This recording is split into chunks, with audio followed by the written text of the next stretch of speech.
1절 말씀부터 9절의 말씀까지입니다.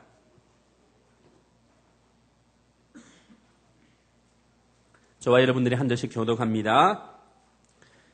여호와께서 아브라함에게 이르시되 너는 너의 본토 친척 아비 집을 떠나 내가 네게 지시할 땅으로 가라. 내가 너로 큰 민족을 이루고 네게 복을 주어 내 이름을 창대케 하리니 너는 복의 근원이 될지라. 너를 축복하는 자에게는 내가 복을 내리고 너를 저주하는 자에게는 내가 저주하리니 땅의 모든 족속이 너를 인하여 복을 얻을 것이니라 하신지라.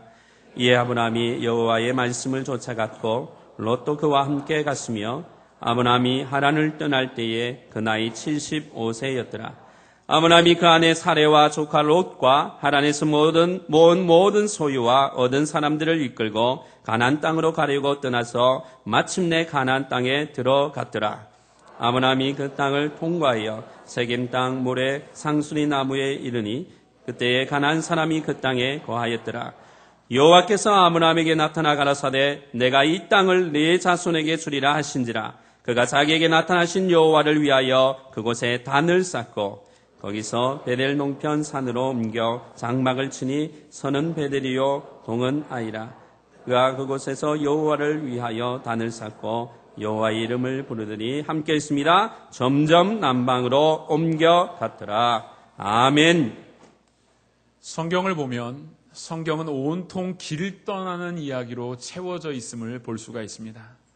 최초의 사람이었던 아담과 하와도 에덴 동산을 떠나면서 그들의 인생이 그리고 새로운 인류의 역사가 시작이 되는 것을 볼 수가 있습니다. 노아도 방주를 지으면서 자신이 살아왔던 삶의 터전을 떠나는 모습을 보게 됩니다. 오늘 본문에 등장하는 아브라함 역시 그가 살고 있던 갈대아 우르를 떠나게 되고 또한 정착하였던 하란 땅을 떠나는 모습을 봅니다. 예수님도 자신의 고향을 떠났습니다. 제자들도 다 자신의 고향을 떠났습니다. 사도들도 자신의 터전을 떠나 새로운 역사를 남기게 되는 것을 보게 됩니다. 아브라함은 떠남으로 하나님의 백성이며 그리고 제사장인 나라인 이 이스라엘을 이루게 되는 것을 볼 수가 있습니다. 떠나기 전까지의 삶을 가만히 보면 아무런 의미가 없었습니다. 75세 때에 그가 하나님의 말씀을 따라 다시 떠나게 될 때에 그 전의 삶에 대해서는 성경에 아무것도 기록되어져 있지 않습니다. 바꾸어 말하면 75세 이전의 아브라함의 인생은 의미가 없었던 것으로 보여집니다. 그러나 그가 이제 75세에 하나님의 말씀이 임하였고 그 말씀을 쫓아 길을 떠나게 되었는데 그때부터 아브라함의 인생의 달력은 넘어가기 시작했다라는 사실입니다. 그때부터 아브라함의 인생의 삶은 참다운 의미를 가지고 있었음을 볼 수가 있습니다. 하나님이 개입하시고 하나님의 말씀이 임하자 아브라함은 이제 새로운 인생의 달력을 써나갔던 것입니다. 사랑하는 성도 여러분, 우리 역시 오늘 이 시간 우리의 새로운 인생의 달력을 써내려가기를 축원합니다. 하나님의 말씀이 임하는 이 시간 바로 우리의 심령이 온전히 변화되어지고 하나님이 원하시는 삶으로 따라가는 바로 변화되는 인생의 삶, 새로운 인생의 달력을 써내려가시기를 주님의 이름으로 축원을 드립니다.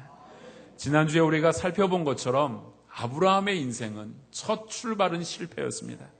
말씀을 따라 떠나가기는 했지만 그는 하란에서 머물게 되었고 하란의 즐거움과 하란의 편안함 속에 그저 그렇게 머물러 버렸습니다.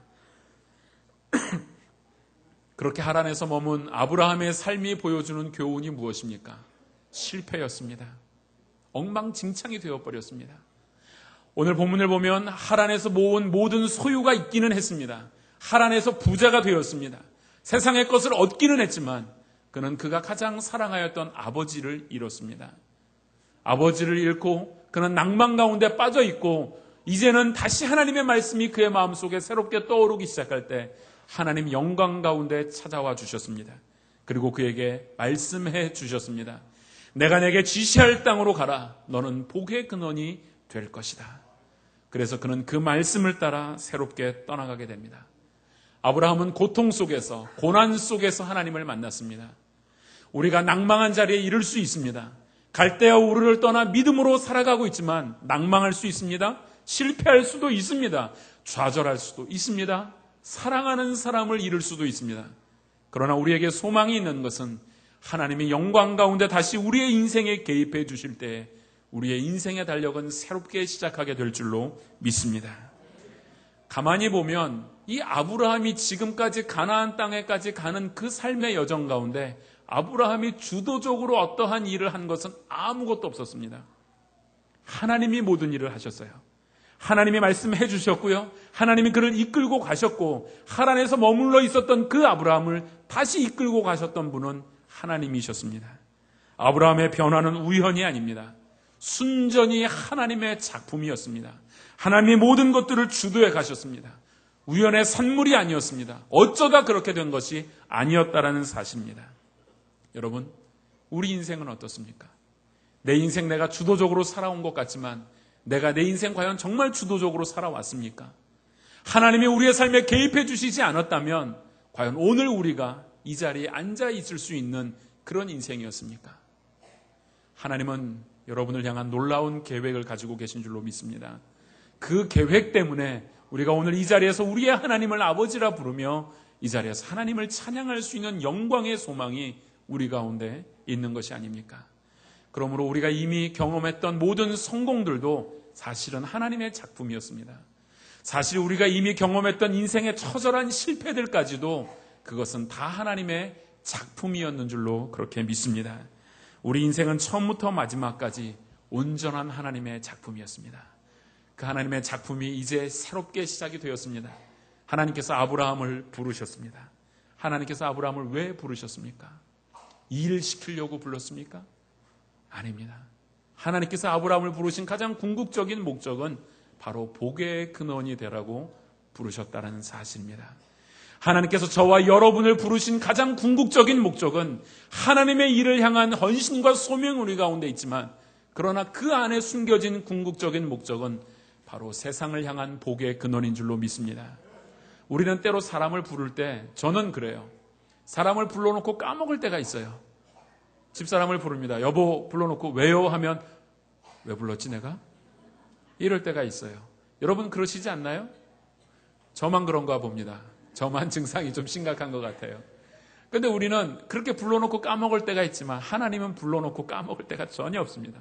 하나님은 항상 그 부르신 목적을 아시고 그 목적에 합당한 삶을 살아갈 수 있도록 우리를 인도해 주시는 줄로 믿습니다.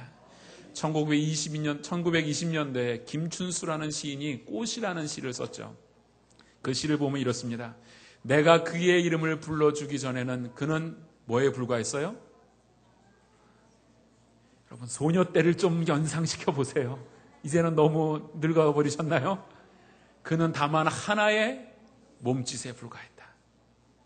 그러나 내가 그의 이름을 불러주었을 때 그는 나에게로 와서 꽃이 되었다.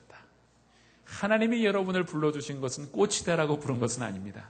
그러나 불렀을 때 하나님의 부르심이 있기 전에는 우리가 어쩌면 그 시에 나오는 그 사람처럼 다만 하나의 몸짓에 불과한 인생을 살았을지 모르지만 이제 하나님이 우리를 불러주시자 우리는 복의 근원이 되는 삶을 살게 된 줄로 믿습니다.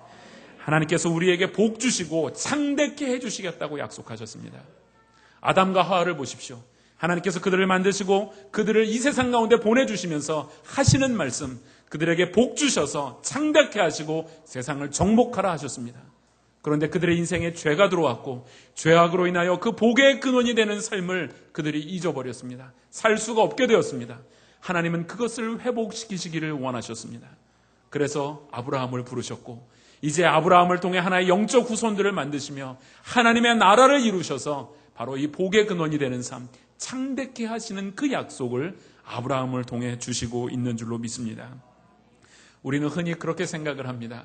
신앙의 목적이 복을 구하는 것이면 안 된다. 물론 저도 그렇게 생각합니다. 기복주의 신앙은 분명히 잘못된 것입니다.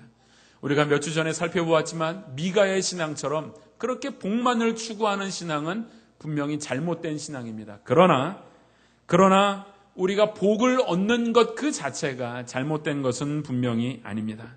여러분 누구나 인생은 복 받기를 원합니다. 그런데 안타깝게도 그렇게도 복을 갈망하고 복을 받고 싶어 하는데 실제적으로 그 복을 받지 못하고 살아가는 경우가 종종 있다라는 겁니다. 왜 수많은 사람들이 복을 갈망하면서도 참다운 복을 받아 누리지 못하는 것입니까? 어떤 것이 진정한 복인지를 모르기 때문입니다. 어떻게 그 복을 누려야 하는지를 모르기 때문에 참 인생의 복을 누리지 못하고 살아가는 모습을 바라보게 됩니다. 누구나가 다 건강의 복, 출세의 복, 이 땅에서 많이 갖는 소유의 복들을 받고 싶어 합니다. 심지어 사람은 그 치아의 복까지도 받는 것을 복이라고 생각하지 않습니까? 하나님께서 우리에게 약속하신 복에는 그런 현세적인 복도 분명히 포함되어져 있습니다. 그것이 없다라는 것이 아닙니다. 분명히 그 복도 하나님이 우리 가운데 주시고자 하는 복입니다. 그런데 그 복은요, 부스러기에 불과합니다. 이 세상 사람들이 인생의 목적을 두고 살아가고 있는 그 복들은 우리 믿는 자들에게는 부스러기 같은 복이에요. 왕의 식탁에서 떨어진 부스러기 같은 복입니다. 주식이 아닌 간식과 같은 복에 불과합니다. 그렇다면 진정한 복은 과연 무엇입니까? 제가 교회에서 사역을 마치고 퇴근하고 나면 아이들하고 같이 보내는 시간이 참 즐겁습니다. 저는 삼형제로 자라다 보니까 여자에 대해서 잘 모르고 컸어요. 여자라고는 결혼하기 전까지 어머니밖에 몰랐습니다. 믿거나 말거나 합니다. 그랬는데 그 첫 번째 아이를 키울 때는 그런 것들 잘 많이 못 느꼈어요. 근데 둘째 아이는 모르겠습니다만 여자아이라서 그런지 이제 둘째가 돼서 그런지는 모르겠지만 이 아이 하는 짓을 보면 너무 예뻐요. 애교가 넘치고요. 집에 들어가면 어깨를 주물르는 것부터 해서 발끝까지 다 주물러줘요. 아빠 오늘 힘들었지 이래가면서 하는데 그 시간이요. 이제 늦은 시간까지 교회에 있다 집에 들어가면 얼마나 행복한지 몰라요. 그런데 집에 딱 들어갔는데 현관문을 열고 딱 들어가기 전에 제가 이제 집에 계단으로 올라가면서 이놈들이 또 어떤 모습으로 나올까? 늦은 시간이니까 잠옷바람에 뛰어나와서 또 난리를 치겠지? 이제 이런 마음의 생각을 가지고 집에 딱 들어갔는데 큰아이만 나와서 큰아이는 늘 그래요. 아빠 다녀오셨어요? 이러고 쑥 들어가요. 그게 다예요. 근데 이제 둘째는 안 그래요. 그런데 그날따라 둘째가 나오질 않는 거예요. 벌써 자나? 자지는 않는다는 거예요. 그 방 안에서 자기가 뭔가 열심히 하고 있어요. 아빠가 왔는데도 나오지 않아요. 그래서 제가 아내에게 물어봤더니 저에게 줄 선물을 만들고 있다는 거예요. 그래서 그 선물이 뭐냐 했더니 그림을 그린대요. 아빠 얼굴을 그려서 아빠한테 줄 거래요. 그러면서 그 그림을 그린답시고 안 나오는 거예요. 저는요, 제 마음에 아이하고 좀 같이 이렇게 앉고 싶고 아이하고 오늘 뭐 했니 물어보고 싶고 좀 이렇게 이야기를 나누고 싶은데 저에게 줄 선물을 준다고 방 안에 콕 처박혀 있는 거예요. 그러더니 그 그림을 이제 한참을 걸려서 색칠까지 다 해서 그림을 가지고 나왔어요. 그리고 저래요. 그 그림을 보니까 저 맞아요. 근데 제가 그 그림을 받아주면서 아이를 이렇게 꼭 안아주면서 그랬어요. 예랑아, 아빠는 예랑이가 주는 선물보다 예랑이가 아빠하고 같이 있는 게 너무너무 더 좋다라고 그런 이야기를 했던 적이 있습니다. 하나님께서는요, 여러분과 함께 하시기를 원합니다. 여러분, 진정한 복이 무엇입니까? 시편 73편 28절 말씀을 보니까 아삽이라는 시인이 이렇게 고백을 했어요. 하나님께 가까이 함이 내게 복이다. 무엇이 복이라고요? 하나님께 가까이 하는 것. 하나님과 교제하는 삶을 사랑하는 것. 하나님 그 자체가 여러분의 인생의 복인 줄로 믿습니다. 진정한 복은 하나님에게서 나오는 것들, 그것은요, 현세적인 것들은요, 부스러기에 불과해요. 복의 근원이신, 만복의 근원이신 하나님을 내가 함께 한다면 세상의 가장 큰 복인 줄로 믿습니다. 하나님과 교제하며 하나님의 선하심을 내가 맛보아 한다면 그거 얼마나 귀한 일이고 큰 복입니까? 하나님과 교제하면서 하나님의 인자하심, 하나님의 은혜를 내 삶에서 경험할 수만 있다면 여러분, 그것이 세상에서 가장 큰 복이 아니고 무엇이겠습니까? 그러므로 만복의 근원이신 하나님을 가까이 하는 여러분 되시기를 바랍니다. 세상의 것에 눈을 우리의 빼앗기는 것이 아닙니다. 세상의 것에 관심을 빼앗기는 것이 아니라 하나님을 가까이 함으로써 얻는 그 아름다운 복들, 하나님께서 아브라함을 부르신 이유가 바로 그것이었습니다. 세상의 것을 주기 위함이 아니라 하나님이 그 아브라함의 삶의 중심에 계시기를 원하셨습니다. 하나님은 그 복을 아브라함에게 허락하셨던 것입니다. 오늘 본문을 보면 그래서 그 복이라는 단어가 많이 나옵니다. 2절에서 3절 단 2절에 하나님께서 복이라는 단어를 5번이나 쓰셨어요. 그런데 그 복의 특징이 있습니다. 한번 어떠한 복을 하나님께서 베풀어 주셨는지 한번 말씀을 보겠습니다. 2절을 보면요, 7가지의 복이 나오는데 첫 번째가 뭡니까? 내가 너로 큰 민족을 이루게 해주겠다. 두 번째는요, 내게 복을 주겠다.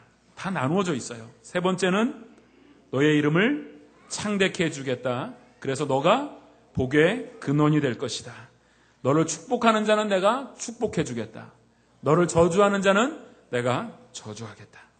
그래서 땅의 모든 족속이 너를 인하여 복을 받을 것이다. 7가지로 하나님께서 세세하게 말씀해 주셨어요. 그런데 이 7가지의 복이 지금 이미 이루어진 것입니까? 아니에요.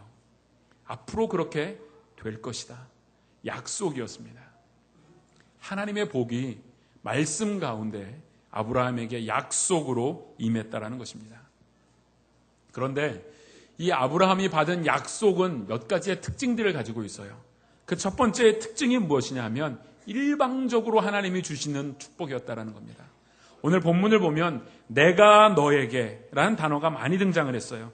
내가 너로 큰 민족을 이루게 하고 내게 복을 주고, 그 다음에는 나오면은 그 한글 성경엔 내가라는 주어가 빠져 있지만 실제 영어 성경과 히브리 성경을 보면 내가 너로 큰 민족을 이루고 내가 내게 복을 주고 내가 너의 이름을 창대케 해서 너는 복의 근원이 되고 내가 너를 축복하는 자에게는 복을 주고 내가 너를 저주하는 자에게는 저주할 것이다. 누가 누구에게 주시는 거예요? 하나님께서 아브라함에게 주시는 일방적인 은혜들이었습니다. 아브라함이 복받을 자격이 있습니까? 아닙니다. 우상 섬기는 곳에서 살았습니다. 때로는 현실과 타협해서 하란에 머물렀습니다. 낙심했습니다. 그는 아무리 살펴보아도 믿음의 조상이 될 만한 조건이 있는 자는 아니었습니다. 실패한 첫걸음을 내디뎠지만 하나님은 일방적으로 그에게 복을 주시고 있다는 것입니다. 그것이 기독교입니다. 그것이 우리가 믿는 하나님의 방법입니다. 하나님의 복은 일방적으로 우리 가운데 부어주시는 아름다운 복인 줄로 믿습니다. 왜 주십니까? 사랑하기 때문이에요. 하나님의 자녀이기 때문에 하나님 우리 가운데 그 복을 부어주시는 것입니다. 여러분, 아브라함이 받은 가장 큰 축복이 무엇입니까? 많은 소유에 있습니까? 그의 이름이 유명해진 것에 있습니까? 아닙니다. 아브라함이 받은 가장 큰 축복, 하나님께서 일방적으로 주신 가장 큰 축복은 하나님을 아버지라고 부르게 되었다는 사실입니다. 하나님을 자신의 인생의 주인으로 모실 수 있는 놀라운 영적인 특권이 아브라함에게 주어졌다는 사실입니다. 더 이상 하나님과 아브라함은 주종의 관계가 아닙니다. 아버지와 아들의 관계로 아브라함은 서 있는 것입니다. 이것은 전적인 하나님의 은혜였습니다. 아브라함에게는 아무런 공로가 없습니다. 오히려 실패한 자였지만 하나님은 그에게 은혜를 주셔서 하나님을 아버지로 섬길 수 있게 해주셨다라는 것입니다. 여러분, 감옥에서 사형을 기다리는 사람에게 가장 큰 복이 무엇이겠습니까? 물론 죽기 전에 한번 네가 잘 먹고 가라, 진수성찬을 차려주는 것도 어쩌면 좋은 복일 수 있습니다. 그러나 아무리 진수성찬을 먹는다 해도 그가 곧 사형당할 인생이라면 그 인생은 불쌍한 인생이에요. 오히려 그 사형수에게는 진수성찬을 못 먹는다 해도 사면을 받아 자유를 누리는 것이 복이 아니겠습니까? 그와 같습니다. 저와 여러분은 죄와 허물로 죽은 자들입니다. 우리에게는 지금 눈앞에 보이는 진수성찬과 같은 현세적인 복보다도 더 값진 것, 영생의 복을 하나님께서 주신 줄로 믿습니다. 하나님을 아버지라고 부를 수 있는 그 놀라운 복을 하나님께서 아무런 조건도 없이 이유도 없이 그저 우리를 사랑하셔서 부어주시는 그 하나님의 복인 줄로 믿습니다. 옆 사람에게 우리 한번 인사하십시다. 당신은 이미 엄청난 복 가운데 사시는군요. 이렇게 인사해 보세요.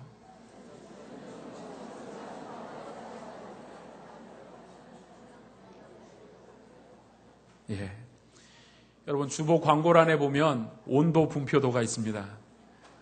더위를 많이 타시는 분은 하얀색 부분에 앉으시면 되고 더위를 덜 타시는 분은 검은색 부분에 앉으시면 됩니다. 그것을 잘 보고 조절해서 앉으세요. 여러분, 더워서 고생하시지 말고 열심히 에어컨을 틀어도 더운 곳은 계속 더워요. 그러니까 여러분, 그것을 잘 참조하시면 되겠습니다. 두 번째, 하나님의 약속은 작은 것이 아니에요. 하나님의 약속은 큰 것이었어요. 하나님의 약속은 가히 우주적이라고 말할 수 있습니다. 한번 보십시오. 아브라함에게 주신 약속이 뭡니까? 큰 민족을 이루게 해주겠다. 너의 이름을 창대케 해주겠다. 땅의 모든 족속이 너로 인하여 복을 받을 것이다. 땅의 모든 족속이, 온 인류가 이렇게 말하고 있습니다. 아브라함이 그 복의 출발이 되고 있다는 사실입니다. 여러분 보세요. 하나님께서 온 세상을 구원하시며 하나님의 나라를 이루어가는데 그 출발점을 아브라함으로 뒀습니다. 성경은요, 그것에 대해서 이렇게 증언을 하고 있습니다.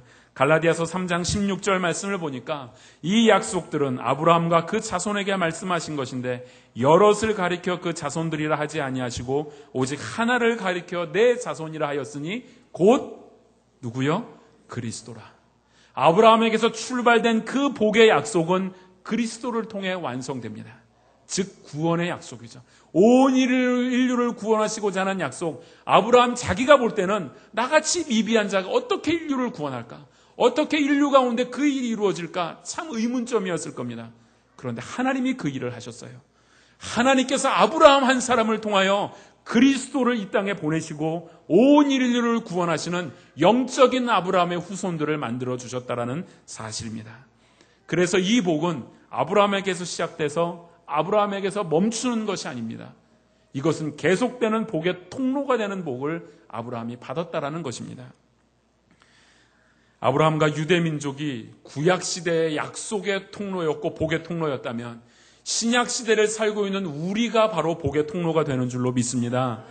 그리스도가 이 땅에 복의 통로로 오셨고 복으로 오셨다면 이제 그리스도를 나의 주님으로 고백하고 있는 우리가 바로 세상을 향하는 복의 통로가 되는 것입니다.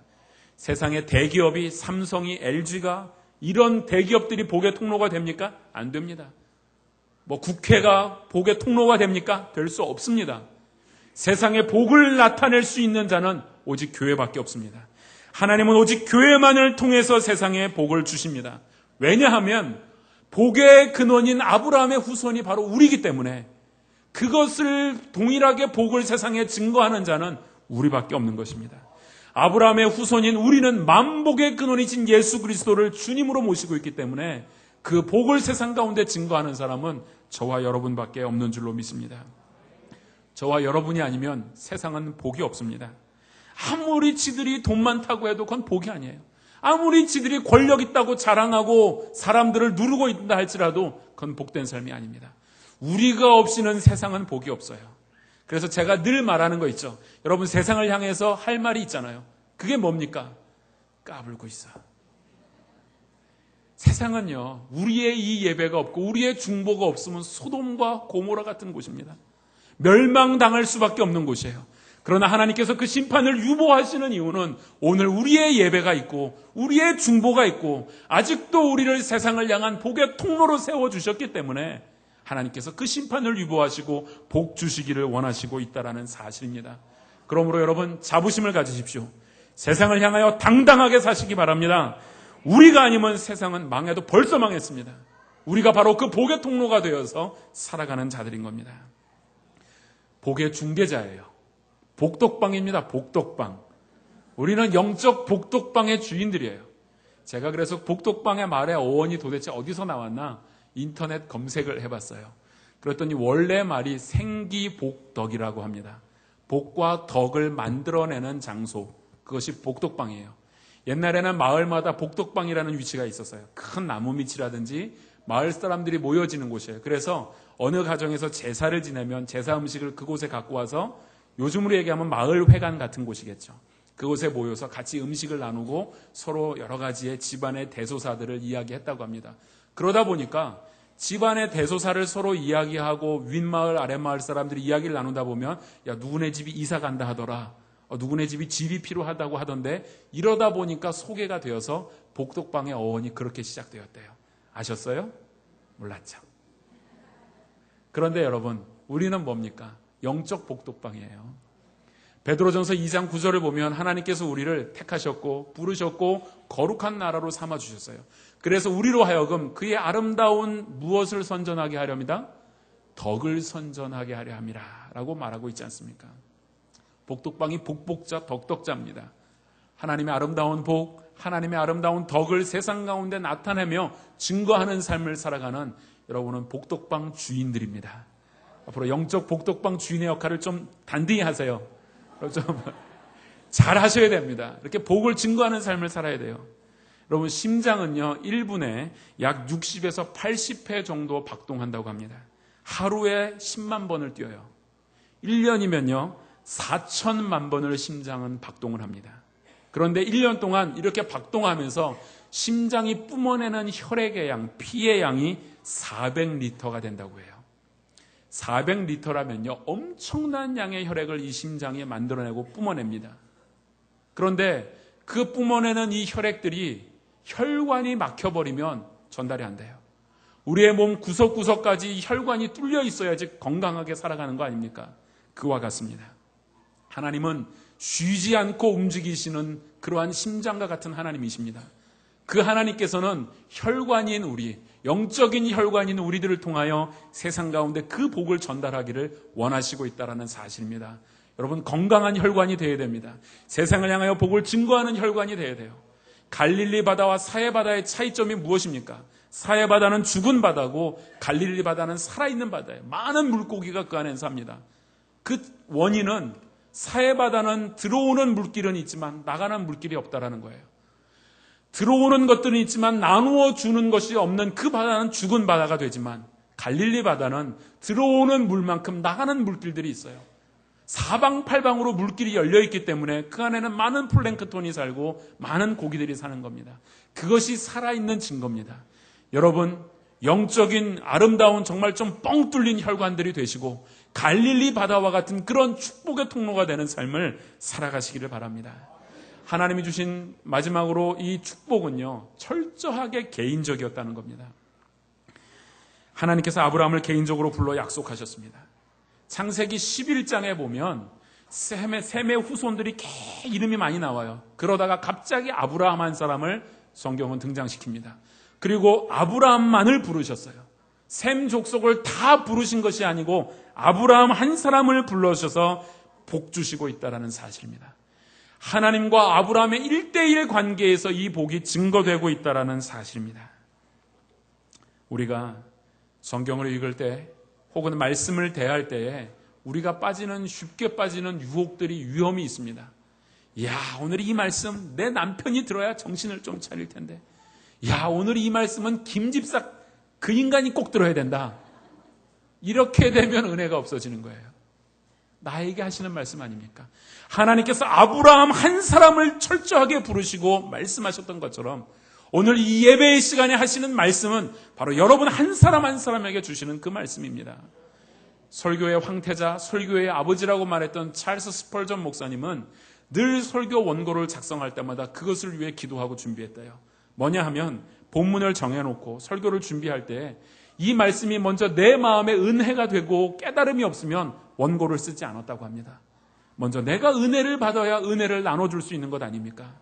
바로 그것입니다. 하나님의 말씀은, 하나님의 복은 철저히 한 사람으로 통해 시작된다는 사실입니다.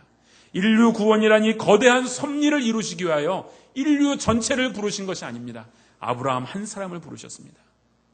애굽에서 고생하며 고통당하고 있는 이스라엘 백성들을 구원해내기 위하여 하나님은 모세야 모세야 단 한 사람을 부르셨다는 사실입니다. 사사시대 끝에 이스라엘 백성들이 왕이 없어서 자신의 소견대로 엉망진창의 삶을 살아갈 때 그들을 구원하시고자 사무엘 한 사람을 부르셨습니다. 하나님은 이사야 한 사람을 부르셨고 하나님은 바울이라는 한 사람을 부르셔서 이방인의 선지자로 세우셨습니다. 철저하게 하나님은 한 사람을 중요하게 여기셨다라는 사실입니다. 그러므로 하나님께서 부르시는 이 복의 근원이 되는 소명은 철저하게 여러분 스스로가 먼저 바르게 서야 하는 것입니다. 하나님께서는 한 사람, 한 민족을 새롭게 하심으로 세상을 변화시킬 줄로 믿습니다. 하나님의 역사는 다수의 군중에 의해서 만들어지는 것이 아닙니다. 다수가 그 일을 해서 만들었다면 그것은 하나님의 역사가 아니고 다수의 힘이라고 사람들은 생각할 겁니다. 하나님은 우리의 그런 약한 모습을 잘 아시기에 하나님은 철저하게 한 사람, 말씀에 순종하는 한 사람, 하나님께 붙들림 받은 한 사람을 통하여 하나님은 세상을 이끌어 가시는 줄로 믿습니다. 하나님께서는 한국에 수많은 교회들을 세우셨어요. 그러나 우리가 분명히 기억할 것은 세우신 그 수많은 교회들이 다 쓰임받는 것은 아닐 수도 있다는 것을 우리는 경계심을 가지고 생각해야 합니다. 말씀을 사모하는 교회, 하나님의 영광을 사모하는 교회, 세상의 방식이 우선되는 교회가 아니라 하나님이 살아계셔서 일하시는 교회, 말씀의 본질에 충실한 그 교회가 하나님께 붙들린 바 될 것이고 온 열방을 변화시키게 될 줄로 믿습니다. 그 중심에 동일교회가 서 있는 거죠. 우리가 그 변화의 중심에 서야 합니다. 복의 근원의 자리에 우리가 서야 합니다. 우리 교회 한 교회가 바르게 될 때 부산 땅은 변화되게 될 줄로 믿습니다. 여러분, 한 사람이 변화되면 가정이 변화됩니다. 내 한 사람이 변화되면 내 가정이 변하고 지역이 변하며 하나님이 이 땅을 궁극적으로 변화시켜 주실 줄로 믿습니다. 자, 이제 아브라함이 그렇게 복을 받았어요. 그래갖고 소망을 가지고 가나안 땅까지 먼 길을 갔습니다. 마침내 가나안 땅에 들어갔어요. 가나안 땅에 들어가면 이제 하나님이 예비하신 그 복들이 막 쏟아져야 합니다. 그런데 오늘 본문 6절을 보면 아브라함이 그 땅을 통과하여 세겜 땅 모래 상수리 나무에 이름에 그때에는 가나안 사람이 거하였다. 여러분, 왜 성경은 모래 상수리 나무를 말하고 있습니까? 상수리 나무는 모래라는 뜻은요, 선생, 예언자라는 뜻을 가지고 있어요. 그런데 상수리 나무는 이 가나안 사람들에게 있어서 물이 귀한 지역에 항상 잎이 푸르른 나무를 볼 때는 그 안에 생명이 있다고 생각을 해요. 그래서 우상시 되었습니다. 즉 상수리 나무 아래에서 항상 우상을 숭배했다는 얘기예요. 상수리, 모래 상수리 나무라는 그 뜻은 장소일 수도 있지만 그것은 바로 예언을 하는 신성한 나무다라는 뜻을 가지고 있습니다. 그곳에 도착했더니 가나안 사람들이 그곳에서 우상을 숭배하고 있었다는 거예요. 여기서 우리가 기억할 것이 있죠. 자, 보세요. 신앙의 순례를 시작했습니다. 믿음으로 떠났어요. 잘 갔습니다. 그래서 마침내 가나안 땅까지 갔으면 이제 뭔가 신천지가 이루어져야죠. 이제 만사가 형통하는 복을 좀 누려야 되지 않겠습니까? 그런데 그렇지 않았어요. 오히려 그곳에는 가나안 사람들이 살고 있었습니다. 이방 사람들이 살고 있었어요. 사상이 다릅니다. 생각이 다릅니다. 문화가 달라요. 더더군다나 섬기는 신이 다릅니다. 도저히 섞일 수 없는 사람들이 살고 있었어요. 물과 기름과 같은 존재들이었습니다. 그때 아브라함, 이제 그 약속 믿고 따라왔더니 또 다른 영적인 싸움이 그 안에 있는 것을 보게 됩니다. 그때 아브라함이 무엇을 했습니까? 7절 말씀 한번 같이 읽어보겠습니다. 7절 말씀입니다. 시작. 여호와께서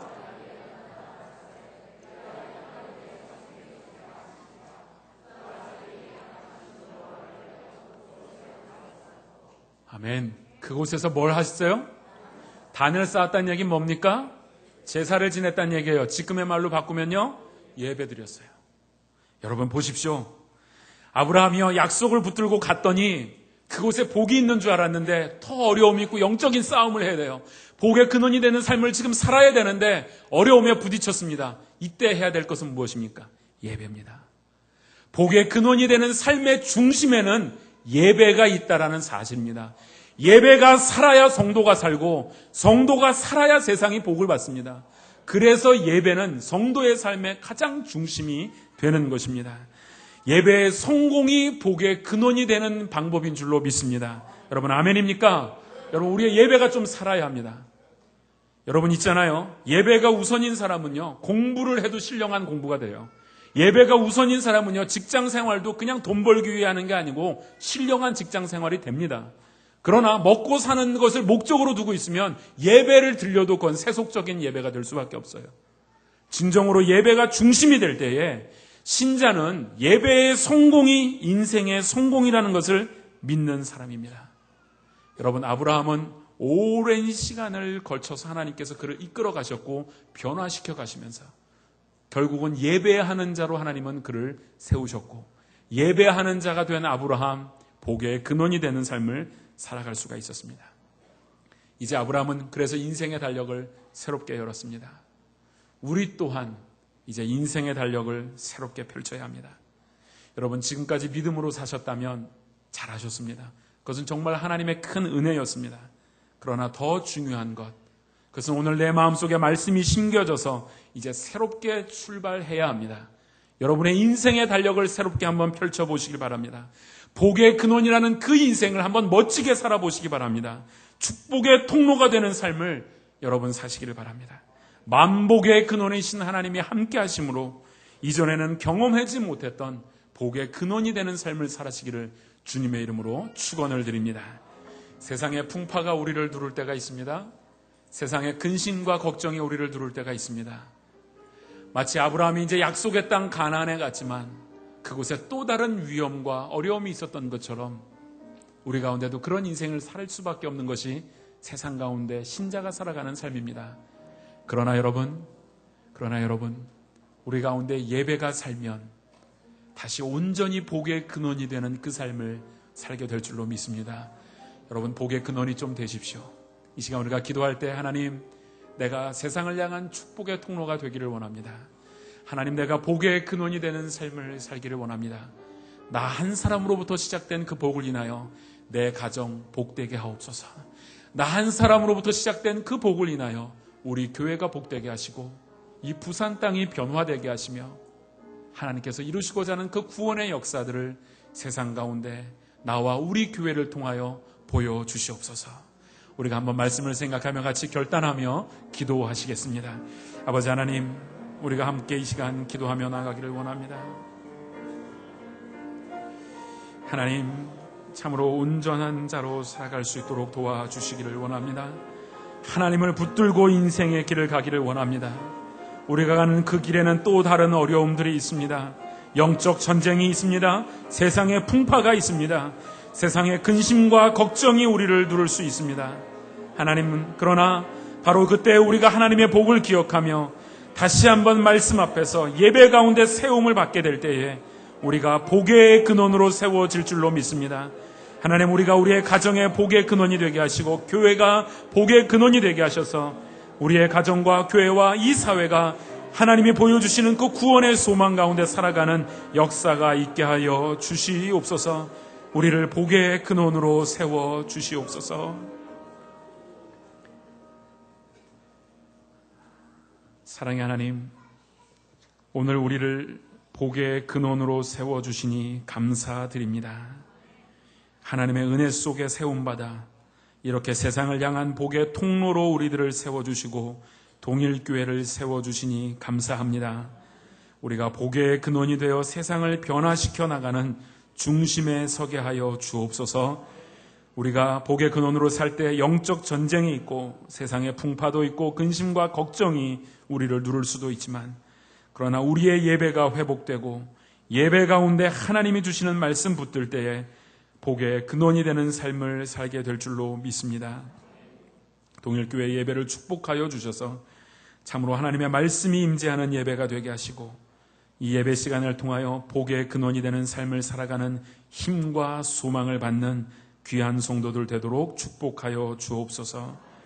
하나님, 이 시간 우리가 헌금을 드렸습니다. 예물을 드린 손길들을 주님 기억하여 주시고 바친 예물들이 쓰여지는 곳곳마다 하나님의 복이 흘러넘치게 하여 주옵소서. 바친 손길들이 들어가나 나가나 주로 인하여 복받게 하옵시고 손으로 하는 일들이 복되게 하여 주시옵소서. 주 예수 그리스도의 이름으로 기도드리옵나이다. 아멘.